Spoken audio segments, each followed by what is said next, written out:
ಈಗ ವಿದ್ಯಾರ್ಥಿಗಳಂದ್ರೆ ನಮಗೂ ಬಹಳ ಇಷ್ಟ. ಈಗ ಸ್ವಲ್ಪ ಹೊತ್ತು ಮಕ್ಕಳು ಮೌನವಾಗಿರಿ. ನಿಮಗಾಗಿ ನಾವು ಹುಟ್ಟಿದ್ದು ಮಂಗಳೂರಾದರೂ ಎಲ್ಲ ಬೆಳೆದದ್ದು ಕೇರಳದಲ್ಲಿ. SLC ಆಗಿ ನೇರ ಕೇರಳಕ್ಕೆ ಹೋದೆ. ಸಂಸ್ಕೃತ ವೇದ ಪಾಠ ಶಾಲೆಯಲ್ಲಿ ಕಲಿತು ಸನ್ಯಾಸಿಯಾಗಿ ಹಿಮಾಲಯದಲ್ಲೂ 1-2 ವರ್ಷ ಇರುವ ಸುಯೋಗ ಇದೆ.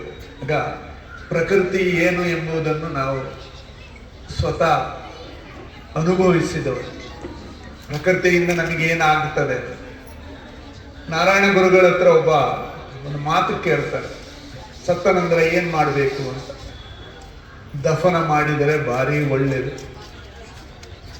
ಅದರ ಮೇಲೆ ಒಂದು ಮರ ನೆಟ್ರೆ ಉತ್ತಮ, ಅದರಲ್ಲೂ ಕಹಿಬೇವಿನ ಮರ ನೆಟ್ರೆ ಅತ್ಯುತ್ತಮ ಅಂತ.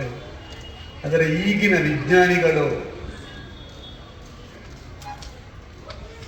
ಎಲ್ಲಾ ಕಡೆ ಕಹಿಬೇವಿನ ಮರ ಇದ್ರೆ ಹಲವು ರೋಗಗಳಿಂದ ನಾವು ಮುಕ್ತರಾಗಬಹುದು ಅಂತ ಈಗಿನ ವಿಜ್ಞಾನಿಗಳ ಅಭಿಪ್ರಾಯ.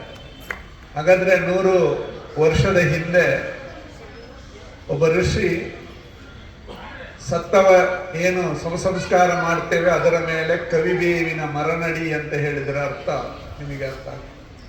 ಯಾಕಂದ್ರೆ ಈ ಪ್ರಕೃತಿ ನಮ್ಮ ನೋಡಿ, ಭೂಮಿ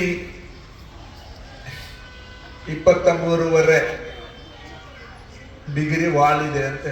ಅದು 23 ಆದರೂ ಆಗೋದಿಲ್ಲ, 24 ಆದರೂ ಏನೇನೋ ಆಗ್ತಾ ಇತ್ತು. ಆ ಬಗ್ಗೆ ನಾನು ವರ್ಣನೆಗೆ ಹೋಗುವುದಿಲ್ಲ.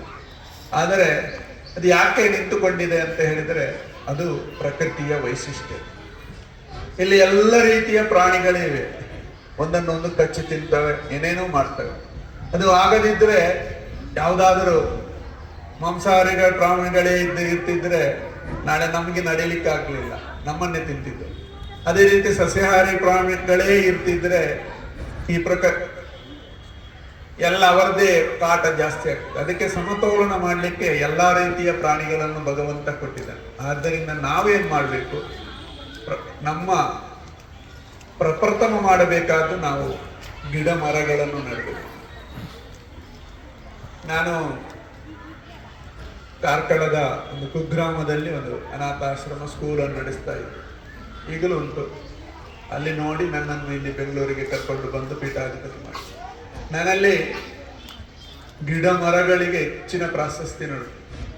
ನಮಗೆ ಯಾರಾದರೂ ಹೊಡೆದ್ರು ಬೈದ್ರು ನಾವೇನು ರ್ಯಾಶ್ ಆಗೋದಿಲ್ಲ. ಆದರೆ ಆಶ್ರಮದ ಒಂದು ಗಿಡವನ್ನು ಕಡಿದ್ರೆ ನಾನು ವೈಲೆಂಟ್ ಆಗ್ತೇನೆ. ಯಾಕೆ? ಅದು ಪ್ರಕೃತಿಯ ಶಕ್ತಿ ಅಂತ. ನಾನು ಯಾವತ್ತೂ ಗಿಡ ಮರಗಳನ್ನು ಕಡಿಲಿಕ್ಕೆ ಬಿಡುವುದೇ ಇಲ್ಲ. ಯಾಕೆ? ಅದು ನಮ್ಮನ್ನು ರಕ್ಷಿಸುವುದು, ಇಂಡೈರೆಕ್ಟ್ ಆಗಿ ನಮ್ಮನ್ನು ರಕ್ಷಿಸುವಂಥದ್ದು ಮರಗಿಡಗಳು. ಅದು ಇಲ್ಲದಿದ್ದರೆ ನಾವು ಏನೇನೋ ಆಗ್ತಿದ್ದೇವೆ. ಏನೋ ಮರುಭೂಮಿ ಆಗ್ತಿತ್ತೋ, ಏನಾಗ್ತಿತ್ತು. ನಾವು ಈ ಸುಂದರ ಬೆಂಗಳೂರಿನಲ್ಲಿ ವಾಸಿಸ್ತಿದ್ರೆ ಇಲ್ಲಿಯ ಗಿಡ ಮರಗಳೇ ಸಾಕ್ಷಿ. ಆದ್ದರಿಂದ ವಿದ್ಯಾರ್ಥಿಗಳು, ನನಗೆ ಇನ್ನೂ ನೆನಪಿದೆ, ನಾನು 7ನೇ ಕ್ಲಾಸ್ ಕಲಿತಿರುವಾಗ ಅಣ್ಣಯ್ಯ ಎಂ ಭಟ್ಟ ಅಂತ ಗಣಿತ ಮಾಸ್ಟರ್ ಇದ್ರು. ಅವರೊಂದು ನಮಗೆ ಹೇಳಿದ್ರು, ನೀವೆಲ್ಲರೂ ಒಂದೊಂದು ತರಕಾರಿಯ ಗಿಡ ನೆಡಬೇಕು ಅಂತ. ನಾವೆಲ್ಲರೂ ಮನೆಯಲ್ಲಿ ಒಂದೊಂದೇ ಗಿಡ ನಡ್ತೇವೆ. ಅದರಲ್ಲಿ ಒಂದೊಂದು ರೀತಿಯ ತರಕಾರಿ, ಬೆಂಡೆಕಾಯಿ, ಸೌತೆಕಾಯಿ ಎಲ್ಲವನ್ನು ನಟ್ಟು ಒಂದು ದಿವಸ ಎಲ್ಲರೂ ತನ್ನಿ, ಅವರಿಗೆ ತನ್ನಿ ಅಂತ, ಒಂದೊಂದನ್ನು ತನ್ನಿ ಅಂತ ನಾವೆಲ್ಲರೂ ತಂದೇವು ಕ್ಲಾಸಿಗೆ. ಅಲಸಂಡೆ ಒಬ್ಬೊಬ್ಬರು ಒಂದೊಂದು ಗಿಡ ನಟ್ಟಿದ್ದು. ಆಗ ಅದು ತಂದು ಆಗ ಹೇಳಿದರು, ಅದು ನನಗೆ ಬೇಡ, ನೀವೇ ಇಟ್ಕೊಳ್ಳಿ. ಆಗ ನನಗೆ ಆವಾಗ ಅದರ ಪ್ರಾಮುಖ್ಯತೆ ಅರ್ಥ ಆಗಿದೆ. ನಮ್ಮಲ್ಲಿ ಬಾಲ್ಯದಿಂದಲೇ ನಿಮ್ಮ ಮನೆಯಲ್ಲಿ ಜಾಗ ಇಲ್ಲದಿದ್ದರೆ ಚಟ್ಟಿಯಲ್ಲಿ ಹೂವಿನ ಗಿಡ ನೆಡಿ. ಅದರಲ್ಲೇ ಬೆಳಗ್ಗೆ ಎದ್ದು ಅದನ್ನು ನೋಡುವಾಗ ಸಿಗುವ ಆನಂದ ಯಾವರಿಗೂ ಈ ಉಪನಿಷತ್ತು ಹೇಳುತ್ತೆ, ಆನಂದವೈ ಆತ್ಮ, ಆನಂದೋ ಆನಂದ ಅಂತ ಒಂದಷ್ಟು ವರ್ಣನೆ ಮಾಡ್ತಾರೆ. ಯಾಕೆ? ನಮಗೆ ಆನಂದ ಸಿಗಿದ್ರೆ ಮಾತ್ರ ನಾವು ಮನುಷ್ಯರಾಗಿ ಜೀವಿಸಲಿಕ್ಕೆ ಸಾಧ್ಯ, ಇಲ್ಲದರೆ ರೋಗಿಗಳಾಗ್ತೇವೆ. ಮನುಷ್ಯನಿಗೆ ಆನಂದ ಎಂಬುದು ಇಲ್ಲದಿದ್ದರೆ ನಾವು ನಿತ್ಯ ರೋಗಿಗಳಾಗ್ತೇವೆ. ಮನುಷ್ಯನಿಗೆ ರೋಗ ಬರುವುದು, ಅರ್ಧ ರೋಗ ಬರುವುದು ಮನೋಚಿಂತನೆಯಿಂದ.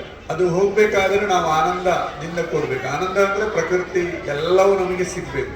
ಆದ್ದರಿಂದ ಈ ವಿದ್ಯಾರ್ಥಿ ಜೀವನದಿಂದಲೇ ಮನೆಯಲ್ಲಿ ಜಾಗ ಇಲ್ಲದಿದ್ದರೆ ಚಟ್ಟಿಯಲ್ಲಿ ಒಂದು 5 ಸೆನ್ಸ್ ಜಾಗದಿದ್ದರೆ ಒಂದು ತೆಂಗಿನ ಮರ ನಡಿ.